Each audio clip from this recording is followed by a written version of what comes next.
following is a production of DallasCowboys.com and the Dallas Cowboys Football Club. How about them Cowboys?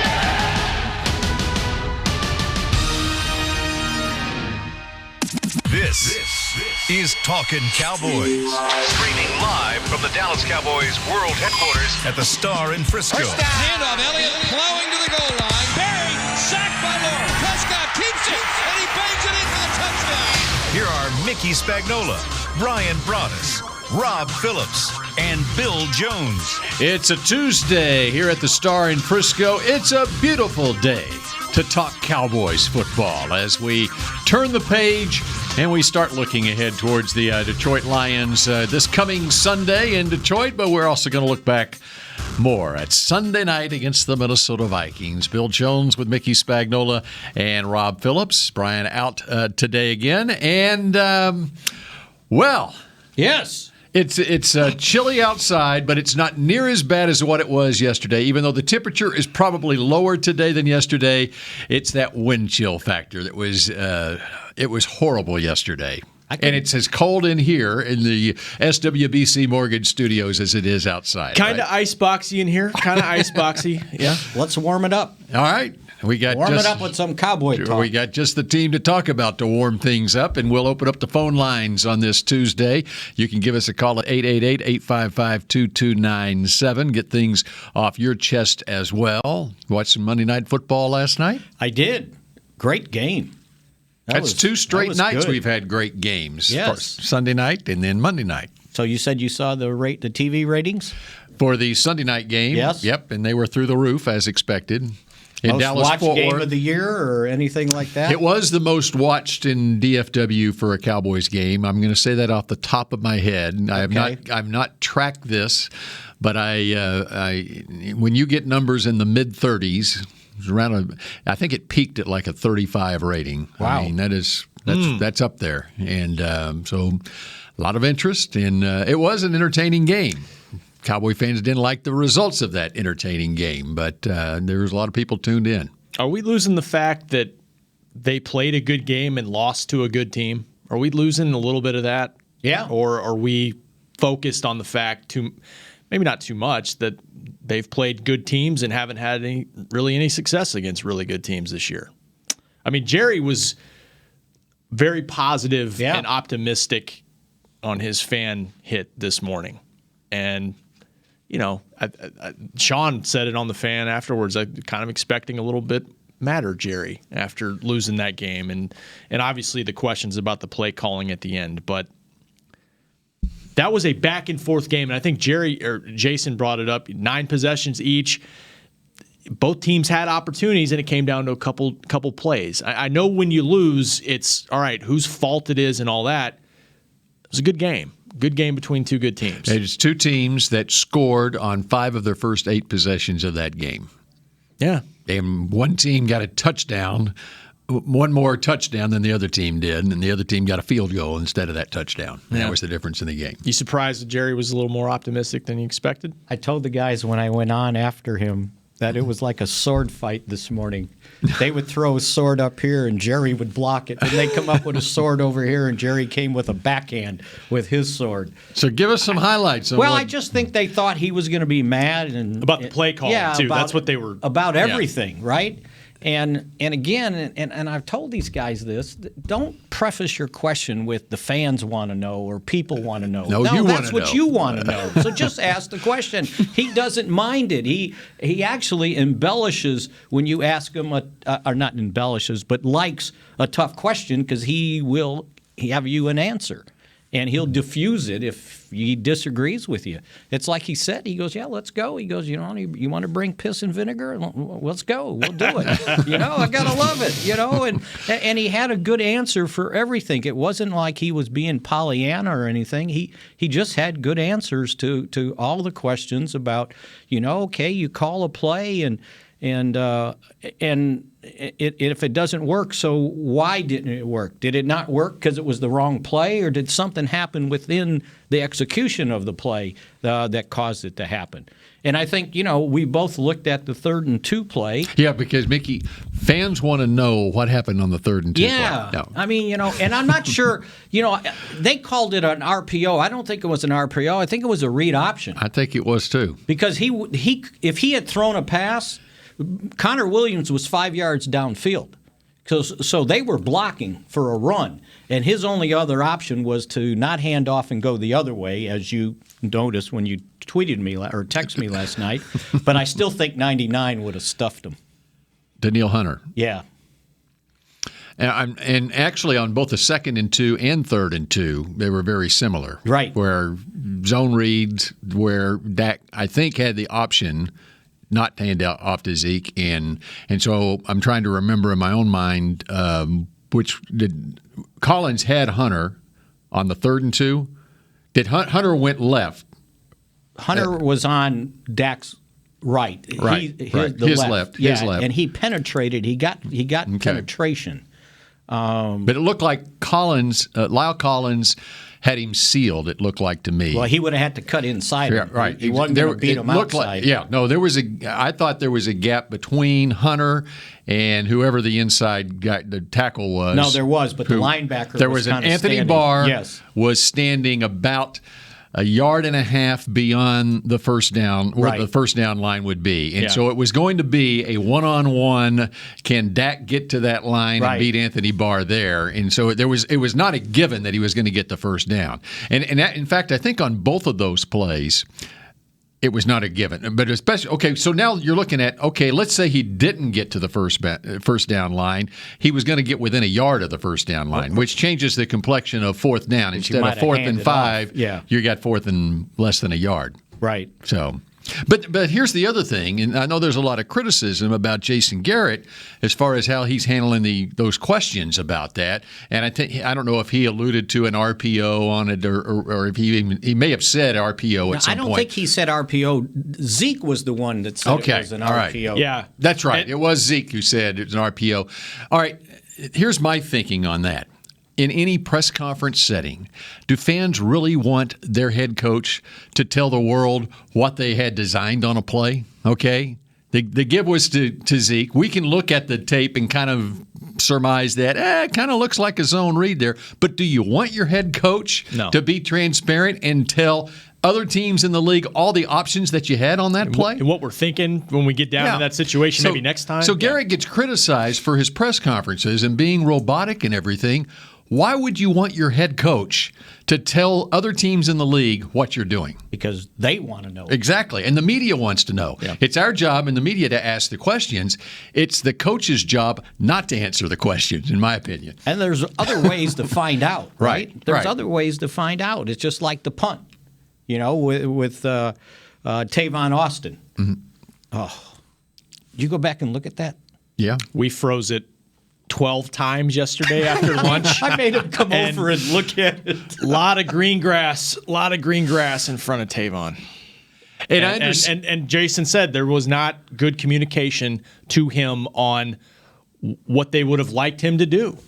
Now, Mickey's your impression from watching him afterwards, or just through the play, that he felt like he was fair catching it regardless. Yeah, because when he got to the sideline, he was standing there next to Antoine Woods, and he was smiling, almost laughing. I swear to God. Here we're looking at it, if you're watching along with us here. He was waving for a fair catch before the ball hit the guy's foot. I mean, I exaggerate. But that left side, man. Look at this. If anybody's watching this right now, the left side, there's one guy that would have gotten his way, and there was two blockers there, and I don't know where the punter is. The punter was probably behind. The Vikings did not have their gunners, and because they were protecting against a block. Yeah, they didn't try an all-out block. The Cowboys didn't. They had guys back there to cover the play. And I understand with the time left on the clock, and it was around 25 seconds, whatever it was, I understand you do not want your punt returner running sideways, east-west, and wasting time. And Jason said it in his press conference yesterday. You want him going north-south. And And I think he thought it was conveyed to the punt returner to go north-south and get as much as you can. And there was an opportunity to go north-south. Yes. And in this case, it was west-east. Yeah, that's true. yeah. Actually, it was east to west. No, he was west. He would have been running east. Oh, never mind. But anyway, he could have got to at least. What if it took 8 seconds? The sun now sets in the east. Yes. Oh, does it? Yeah. Look at Mickey. Mickey. I'm trying to replay the They're going towards that end of the stadium where the sun shines through. Oh, I thought they were going the other way. No. That's right, because it was on this Cowboys side. All right. I was right. Now you continue. Where were you going? Keep going. Keep going. Focus. Well, you could talk to Mickey. It's like even if it took 8 seconds to get where he was going to go, you would have still had time for 2 plays from no less than the 30-yard line. A play that you like more so than a Hail Mary. Yeah. Right. And if you ran the play to make that yardage, you're going to use up about 8 seconds too. It's going to be faster. If you're going to run north-south, it's going to be faster to field the punt and run than it is to run a play and get that yardage. Golly. That's tough, man, watching that one back. But that's why... That's why what? That's why you don't bet on games.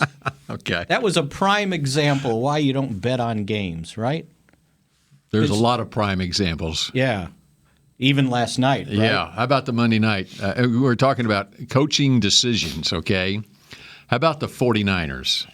They get the ball back. Seattle has in overtime. Yeah. They get the ball back, and Seattle has no timeouts left, okay? It was less than 2 minutes left in the game. You're at I don't remember what yard line. Let's say they're at the 25, 30-yard line, whatever. And they run 3 pass plays, 3 incompletions, and give the ball right back to Seattle.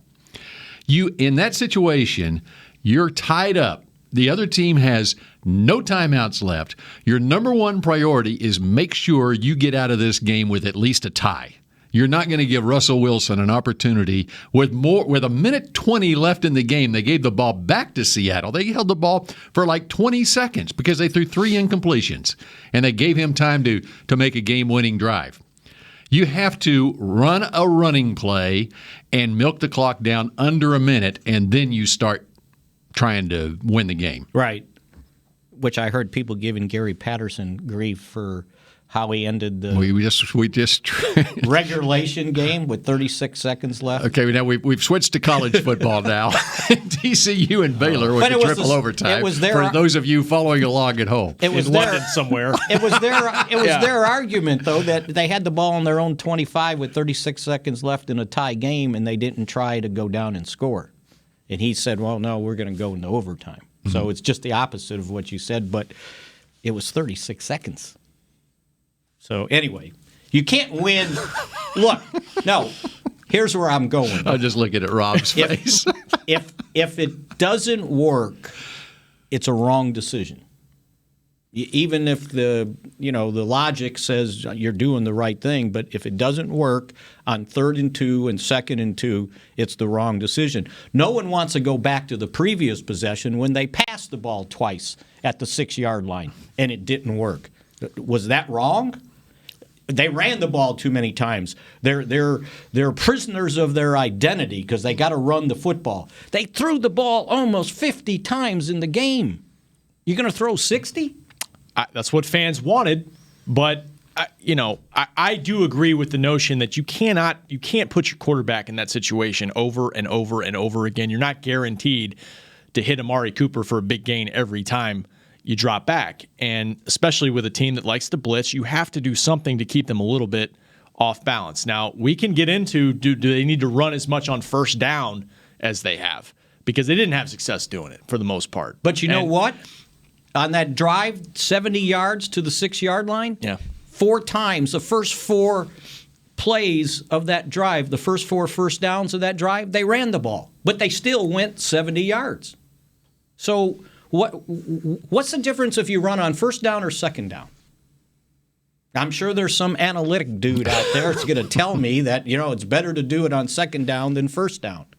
But they went 70 yards running each one of those first downs, and they really didn't get anywhere. But they ran it because they had to make them recognize the fact that we are still going to run it, and that's still Ezekiel Elliott. Yeah, and it didn't work. And like I said yesterday, if it had worked and they had scored and they had won the game, we would have been talking about how resilient this team is. And the defense got a stop, got 2 stops late in the game, and they found a way to beat a tough team. They didn't. So we're harping on basically all the negative, and I get it. There are trends that they have to stop. They have to get off to faster starts. They've got to be able to stop the run against good running teams. I get it. But there was some good that came out of that game. Now, you have put yourself in somewhat of a hole when you look at San Francisco and Seattle. You got to win your division, and that's number one because there's teams ahead of you now in this conference, and it is a difficult stretch coming up for sure. And I'll tell you, that perception is still out there because I did a pregame interview with TuneIn Radio. Mm-hmm. That's a very good app. And one of the questions they asked me, if Minnesota stops the Cowboys' running game, can Dak beat them throwing the ball? And I said, if they devote enough people to stop the Cowboys' running game, Dak will absolutely beat them with the receivers the Cowboys had. And see, that's a positive to take away. And almost 400 yards passing, he should have beat them. Because what have we heard throughout his time off and on here? It's like, well, if they'll dare the Cowboys to throw. And can Dak take advantage?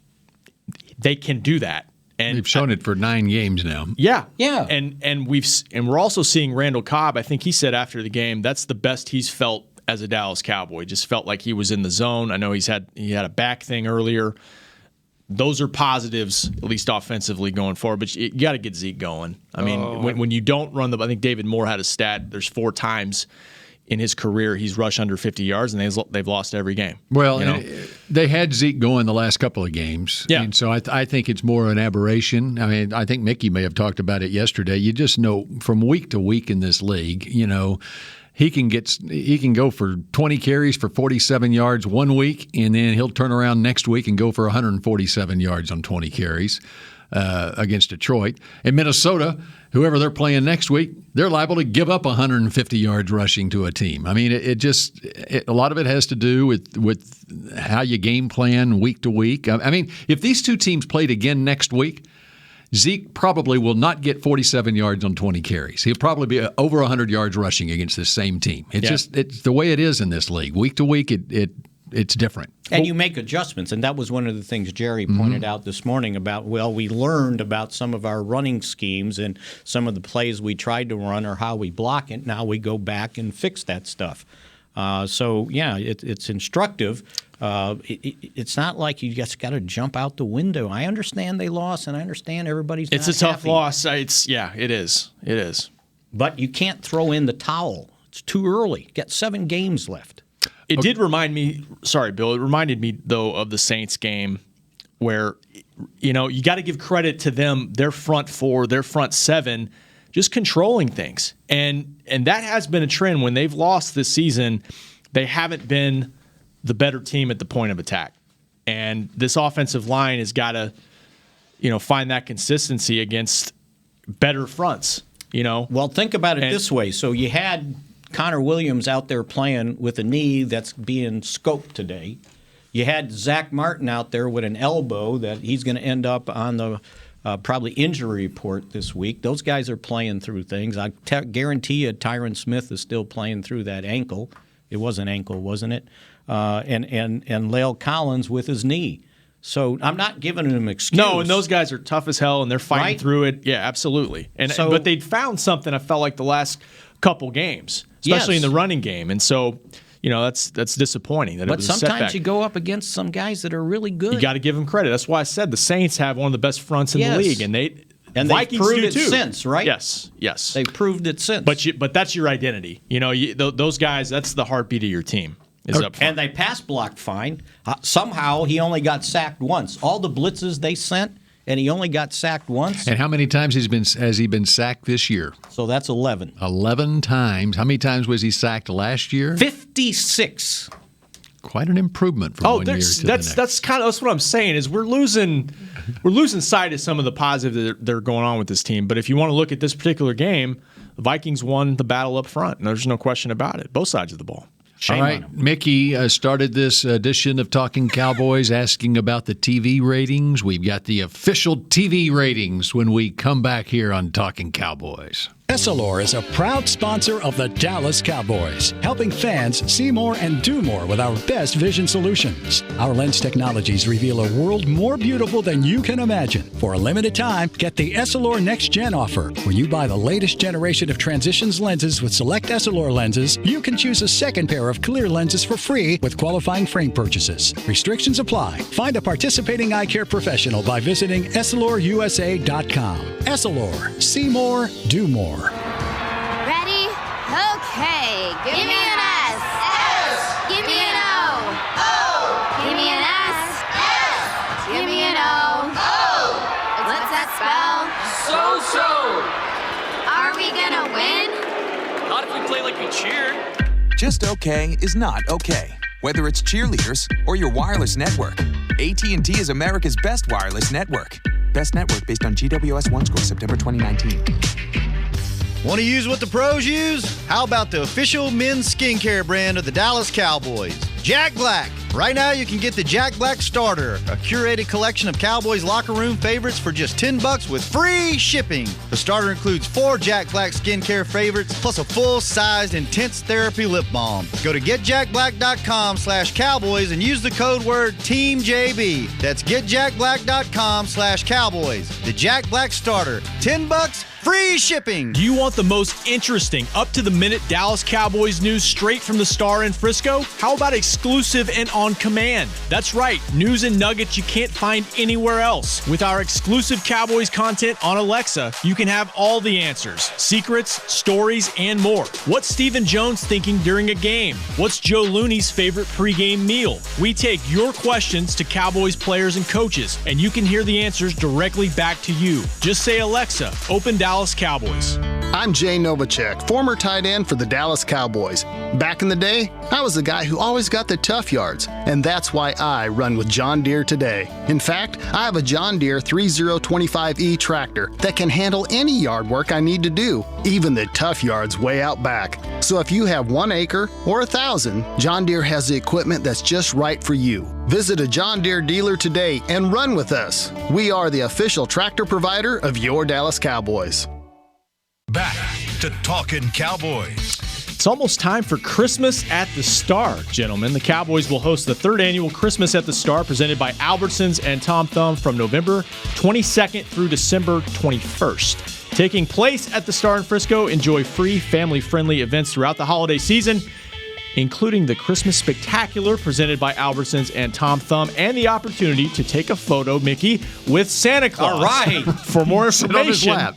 visit thestarinfrisco.com.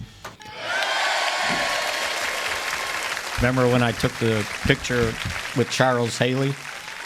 I don't. No. Could you tweet that out for us to look at? Or give it to Kyle so we can put it on the camera? Actually, we did a long time ago. We were back at the ranch. And so it is somewhere on Twitter. Oh, I'm sure it is. Okay. What exactly is this picture? But this was, you know how he would always mess with me and pick me up off the ground, Yep. and I'd always tell him, look. It's one of my favorite things in life to see. I said, Charles, you can hit me, you can slug me. Just do not pick me up off the ground, right? That's an open invitation. Don't make me feel like a child, Charles. So he was promoting some sort of reading program in DISD, and we had him on the show in the little room back there. And it was like Douglas said, you know what, why don't you just pick him up? So he kind of carried me like a child. So it was here at the Star? No, I said Okay. it was back at the ranch. Back at the ranch. We're okay. talking back 2015 probably. Okay, I'm just doing a search. Sure. I just searched Spagnola and Charles Haley to see if it will come up here. It's The probably picture. not. I can't find it right now. It was pretty funny, though. And so Christmas at the Star, the Christmas tree light, does it say when the Christmas tree lighting is going to occur? It just says Christmas at the Star starts 22nd. 22nd. So that is the Friday before the Patriots game, right? Mm-hmm. Yes. Big watching party the day of the Patriots game, which is a 3:25 kickoff. Outdoors? I believe so. That was our read yesterday. The watch party. In fact, I probably have it right here. Yes. the Sunday, November 24th, in Tostitos Championship Plaza at the Star. I think we're going to put up our Christmas tree early this year, that weekend. I should do that too. And the reason why is because Thanksgiving comes late. 28th, that's too late. My wife has given me orders that the weekend before, the weekend of the Patriots game, is the Christmas tree lighting ceremony at the Jones Estate. Well, there you So go. would you like to go and put mine up too, since I'll be out of town? Actually, we're getting a new tree this year, so we have to go buy one first. All right. So I take it it's not a fresh tree. No, it's not. Okay, let's go to Josh in Jacksonville. Jacksonville. Yeah, how's it going, guys? Great. All right, so this is actually not a frustration call. This is actually I was actually really encouraged by the last game. To say that we needed to put it in Dak's hands is just a testament of how far or how much he's improved from day one from his rookie year to this year. Exactly. Because I'm pretty sure 2 years ago we probably would have been like, oh, we need to put it in Zeke's hands. But Dak's doing really good. In fact, I was encouraged about the play calling too as well. I mean, Jason had a point. I listened to his press conference. We needed to run the ball on the first downs and stuff, so that way we can keep the defense honest. And so that's why, partially why Dak was successful in throwing the ball. Not to say that he's not talented. He's really talented too as well. So if anybody was not encouraged by this football game, I don't know what to say to them, and even the defense. And there was, I think Leighton was still seemed pretty hurt. Just the way how he tackled and stuff like that. So I think he was pretty hurt there. So I don't think too bad of our defense. But I wanted to ask questions about Connor Williams and Suafilo. So I know that Connor's hurt, but I believe Connor's more of a better pass blocker than Suafilo, and Suafilo is a better run blocker than Connor. I don't know, Mickey, if you can expand on that, and I'll hang up the call. But I was way encouraged by this game, and we need to pay Dak Prescott and Amari Cooper, hopefully, by the end of this year. But thanks, guys. You guys are doing a great job. All right. Thanks very much, Josh from Jacksonville. Might need to pay Randall Cobb, too, by the way. Josh Garrett from Jacksonville. Josh Garrett. I think his assessment was pretty good. On Suafilo? Yeah, Suafilo and Connor Williams. And I think what people need to remember is Suafilo took over for him when he had his right knee scoped last year. And then when he came back, he was the backup. He went in for Zach Martin when Zach, I guess it was his knee, right? Yeah, sprained knee. He missed the start, and he had to take over for him in a game. And then when people try to say, well, yeah, Suafilo's better, Connor Williams started both playoff games and played well in those playoff games. So that tells you what they think the difference is between those two guys. And I thought Connor Williams was playing much better this year than he had last year. But I do think Suafilo helped them and was productive when he was in there. He got banged up too last year, if you remember. Yes, he did. Had an ankle, and it seemed to limit his mobility as they move forward. He does have some power that he can bring to the offensive line. I'm not disagreeing with you, Mick, but I think there's a reason why, we got questions in the offseason about, well, you got a surplus of depth. Should you trade a guy like Suafilo? This is why you don't do that, because, I think he can step in and give him something. No, I think he can, but I think he's a little slow on pass blocking. And I had a question from someone yesterday. Why wouldn't you have why is Suafilo a better option starting at guard than Joe Looney? Oh, because he's better. And he's bigger. I think Joe's a nice backup center. Joe's your backup center. He doesn't. Right. I don't. Well, that's what I told him is has that the power to play. Or guard. the other part of it, even if their ability is equal, you still, if it is equal, then Suafilo is your backup guard, and you don't. And what if something happened to Frederick? You want Suafilo to get all the first team reps at left guard, and not have Looney playing left guard, and then you got to make two switches. Exactly. Travis goes down. Yeah, right. You don't want to do that. All right, Chris from Connecticut, you're next up here on Talking Cowboys. Hello, Chris. Hey, everybody. Thanks so much for taking my call. Sure. 50 years now as a Cowboy fan, and, man, it doesn't get any easier. You know what? And if you make it another 50 years, it won't be any easier either. There you go. Hey, I had a couple of observations to make, and I'm hoping that maybe you can correct me if I'm wrong, but I thought this was interesting. I thought about this, that last play to Zeke. That's the empty backfield play last game, last play of that series at the end there, and that's the one that I have the most problem with. If you look back, the last 4 critical, playoff games and situations like that. You go back to the Green Bay playoff game where they're driving for a potential touchdown, end up kicking that field goal on 3rd and 2 or 3. They go empty backfield. They take Zeke off the field. In that one, the ball gets batted down. He has to rush the pass. They did the same thing against the Ram last year. Late in the 3rd or 4th quarter, they're at the 50-yard line. They go for it on 4th. They go empty backfield. Same result. Same things in 4th down against the Jets. Empty backfield, ball, he's got to rush the pass, and then we go empty backfield against Minnesota. It's just like, you think that there's a little trend there, or what? So you're talking on the 4th and 5 pass to Zeke? Yeah, I mean, why are we always going empty backfield in that situation? I don't get it. Because you're trying to make sure that if they blitz, you know where the blitz is coming from. Well, the downside is you have no one there to protect Dak, right? Well, his protection was fine, wasn't it? I mean, he did get a little pressure from his left, and he had to throw over Tyron Smith, but he didn't stay with the play long enough, I think, when he goes back and looks at it. Man, did he have Randall Cobb? Yeah, Cobb had a step. Yep. 20/20 hindsight. But, yep.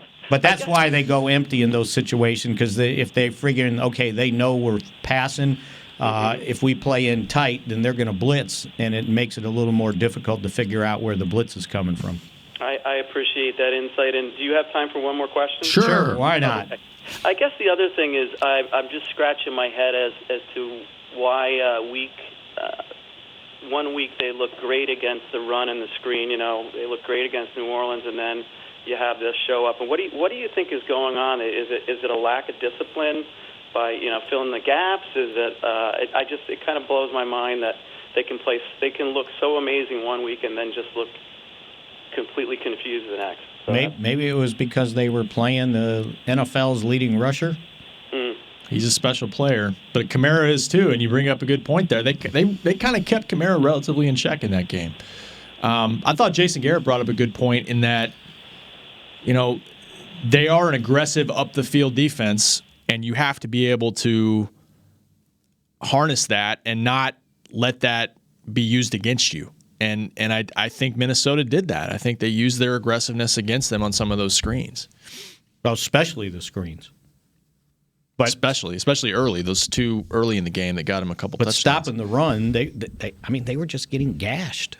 I don't know, there were holes there, and then you give that guy a head of steam, and now he's running over your linebackers. In the second half. First half, they did a pretty good job. 27 yards. Yeah. Right. And then he goes for 70. And then Madison went for whatever he went for, too. 52 on only 8 carries. Yeah, that's a problem. And that's how you hold the ball for 12 minutes in the third quarter, too. Yeah, because what did they have? 1 possession in the third quarter? One possession. It was a quality possession, but it was it was only 1. All right, you want the TV ratings now or after the break? Let's have them now. All right, TV ratings. Barry Horn on Twitter, about the same time that Mickey asked me about the TV ratings, has these numbers. Minnesota St. Paul outscored DFW. The Vikings won the TV ratings, too, 39.3 to 35.4. So DFW had a 35.4 rating. Minneapolis St. Paul, 39.3. The number 3 market nationally was old reliable San Antonio at 25.4, followed by Austin at 24, Houston 18.6. I wonder how that ranks with any Texans game down there. Up next was Memphis at 18.2, where they must have been thrilled by Tony Pollard's one carry from Barry Horn. So he didn't have the national rating? He does not have the national, but did you see the national ratings? No, I did not. All right, I'm going to look for that, and we'll have more Talking Cowboys in just a moment. Yay! Since 1865, Stetson hats are American-made with pride right here in Texas. And Stetson is proud to be on the field with America's team. Want to show your Texas and team pride too? You can. By purchasing your own Stetson, you can look just like how the flag guys do on field at every home game. Stetson hats, the official crown of all self-respecting Cowboys, and your favorite football team. Get yours today in the Stadium Pro Shop or at Stetson.com. Ready? Okay. Give me an S. S. Give me an O. O. Give me an S. S. Give me an O. O. What's that spell? So-so. Are we gonna win? Not if we play like we cheered. Just okay is not okay. Whether it's cheerleaders or your wireless network, AT&T is America's best wireless network. Best network based on GWS One score September 2019. Essilor is a proud sponsor of the Dallas Cowboys, helping fans see more and do more with our best vision solutions. Our lens technologies reveal a world more beautiful than you can imagine. For a limited time, get the Essilor Next Gen offer. When you buy the latest generation of Transitions lenses with select Essilor lenses, you can choose a second pair of clear lenses for free with qualifying frame purchases. Restrictions apply. Find a participating eye care professional by visiting EssilorUSA.com. Essilor. See more, do more. So, you're shopping, and that's when you see it. Aisle 23. Dr. Pepper stacked from top to bottom as far as the eye can see. The phrase too good to be true comes to mind, yet there it is. A rich, delicious Dr. Pepper paradise. Wait, did that can of Dr. Pepper just open itself for you? They all are. As if to say, so nice to treat you. And even though it feels weird to talk to a can, you pick one up and say, it's so nice to be treated. Dr. Pepper, so nice to treat you. Back to Talkin' Cowboys. So if you're traveling for the holidays, you know to get to Jack Black. You want to find something good for your friends? Get the King of Jacks, the very royal treatment. This package includes Pure Clean Daily Facial Cleanser, Double Duty Face Moisturizer, Cool Moisture Body Lotion, Beard Lube, Conditioning Shave, and build the Charcoal Body Bar. Go to getjackblack.com.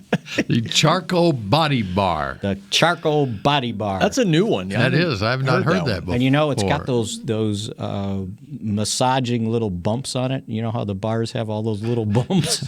Yes. Okay. So when you rub it against your back, it'll feel real good. All right. I'm getting uncomfortable in my workplace right now. I just figured you could wash your back because you have long arms. I will do it myself. What are we talking about? What are we talking about? Get Jack Black. It's great. Yes, we will. Get Jack Black for Christmas. That'd be great for Christmas. All right, I am looking for the national numbers on the Sunday Night Football. And the final numbers are near a season high, according to this article I'm reading. An average, okay, I'll just read it. The final numbers are in for last night's white knuckler between the ultimately victorious Minnesota Vikings and the Dallas Cowboys, and they look good indeed when it comes to the math. Scoring an average of 23 million viewers. Last night's Sunday night game, which Sunday night game is the 100th time over the past 10 years that it has topped 20 million.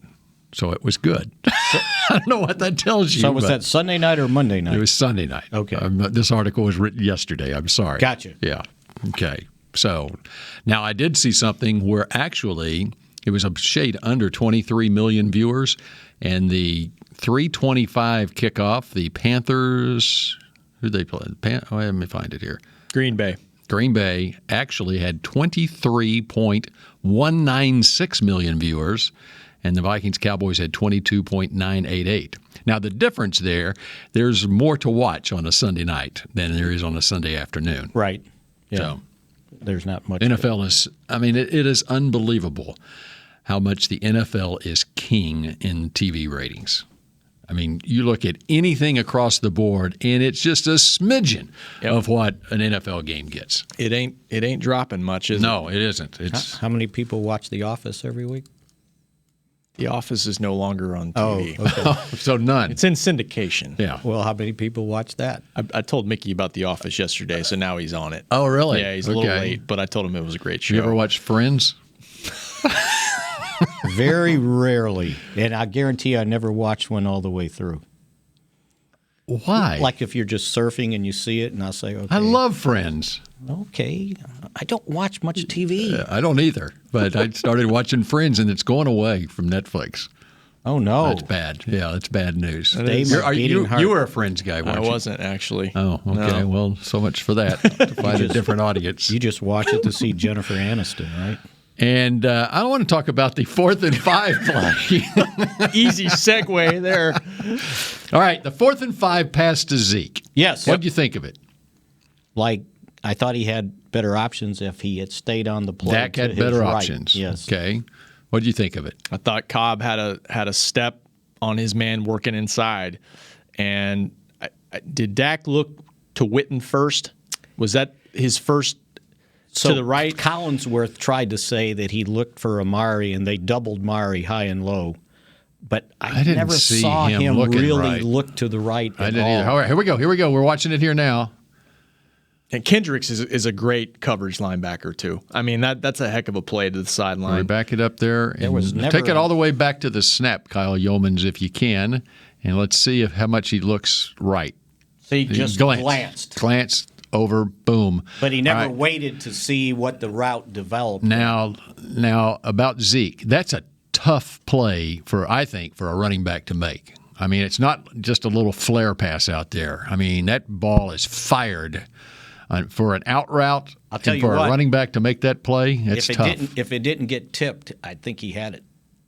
Yeah, maybe. All right, let me ask you this. What about his route? Did you look at his route? Probably didn't go deep enough. Like he cut it real short. Well, he was a yard and a half beyond the sticks. Yeah. And I don't know, again, this is one thing. It's kind of like Collinsworth's people. Oh, yeah, the right. pro foot. Okay. We don't know what the route was supposed to be. What depth he was supposed to be. Yeah, exactly. If he had made a sharp cut to the sticks, okay, it looked like if he was supposed to. Do you think he drifted out? That he drifted deeper, and it gave an angle to Kendricks to make the play. Yeah. If he had made a sharp cut to the sideline, Kendricks might have not had an angle to knock it away. It might have interfered with him knocking it away. But again, that gets back to Zeke doesn't run that route very often, right? You know? And I'm sure when they But you had him on a linebacker. When they looked that's for what the you play, wanted. it was like, okay, our best matchup is Zeke on a linebacker. Yeah, and that's fair. But good things happen when they run screens with Zeke, but that's an entirely different animal than what he was asked to do on that particular play. Right, that's right. I love Zeke as a receiver. Yeah, and maybe that's something they need to look at more. I think Garrett was asked about that yesterday. Are they involving him enough in that regard? You don't like that? No, but he was asked that. That's what I was shaking my head for. So, well, what's wrong with asking that? Well, no, nothing. But when Cooper's catching 11 passes for 147 yards, and Cobb's catching 6 for 106, and Gallup 4 for 76, and Jarwin just 3 for 35, how many more plays you have to throw Zeke the ball? Another way to get your running back going. If it's not a screen, and you're probably not screening when you're that close to the goal line, right? Because you're not spreading enough people out, right? I like what you're saying, Rob, that it's another way to employ Zeke, So give him a long handoff instead of a short handoff. Yeah, that's right. But I get your point. I mean, they're spreading it around, and that kind of goes back to, why run so much? You did throw almost 50 times in this game. 46 passes. Just not late. I wonder. Just not when it mattered the most. I should have looked this up, but what's his career high for attempts? You think he's thrown 50? I don't think he has. He may have in one of these games where they've been behind and trying to catch up. I've got that answer for you if you can vamp for a second. Yeah, I think he's hit 50 before. Because they end up running the ball, 22 times? 22 runs, 46 Okay, I got passes. 1 minute. I got 1 minute to try to find in this media guide what his career high is for attempts. Brian always says this, and I agree with him. They're at their best when he's throwing 28 times and they're running at 25. Yeah, well, they weren't at their best because they weren't getting anywhere running the ball, but they were gashing them throwing the ball. They were. And, and they adapted. Everybody goes, why can't they adapt? They did adapt. They ended up throwing the ball almost 50 times. Actually, 47 if we count Cobb's yes, we should. fancy play. He had 54 attempts last year against Philadelphia. He was 42 out of 54 for 455 yards at 77.8% completion percentage. Asterisk. 2 interceptions, 3 touchdowns. Was that the overtime game? That was the overtime game. Uh-huh. All right, it was okay. Let's find one in regulation now. I always have to have an asterisk. He hasn't hit 50 this season, right? No. Yeah. No. He had 45 in his in his first start ever. What do you mean, the first game? 25 out of 45. Oh, my. In the season opener against the Giants in 2016. And they won. No, they lost. They lost so 20 to losing 19. Effort. Yeah. And so I think he's got to have more than 45. Let's see. Oh, he had 50 against Denver. Oh, that was a bad game. And they were way behind. That Usually was a that's when horrible you're game. just 30 getting for 50 in that one. They couldn't run in that game, right? Zeke had like 9 yards or something. Yeah. And let's close with a picture of Mickey. You guys are really Looky there. There he is. Mickey and Charles Haley. Mickey on Santa Claus's lap, and that's a great way to close this edition. November of 22nd? Talkin' Cowboys. Christmas at the Star, There November you go. 22nd. There you go. Make sure someone is going to make sure that Mickey, whether Mickey does it or not, there will be a picture of Mickey in Santa Claus's lap somewhere. And we'll talk at you tomorrow on Talkin' Cowboys. This has been a production of DallasCowboys.com and the Dallas Cowboys Football Club. How about this, Cowboys?